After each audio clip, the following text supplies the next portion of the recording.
We can't be good at everything. A long time ago, it was pretty much the norm for someone to be able to do everything. You milk the cows in the morning, fix the tractor before noon, plowed the field in the afternoon, and read the good book in the evening. At least that's how I imagine it. The point is, though, you just can't be good at everything. So we came up with specialization.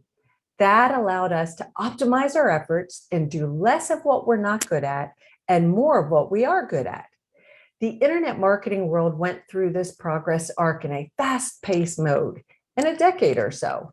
From the early generalists who were able to build a web page in the morning, write email copy before lunch, drive traffic in the afternoon, now we've evolved to a very specialized landscape. And the truth is, you just can't compete anymore if you're a generalist. If you try, it's way too much work. And that's how you burn yourself out with very little in return.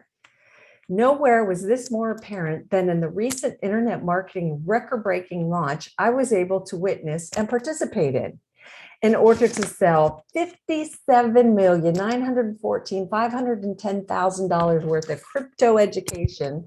My mentors, Jason Fladlien and Wilson Mattos, had to give themselves and every member of our team a very narrow focus, or wouldn't have been possible. The more you focus on one thing, the better you do, and the less you'll have to do. So how do you pick just one thing to focus on? Join Jason Fladlien for these amazing 5 training sessions, completely free, where he'll show you that and more. Just click the link below and let's go.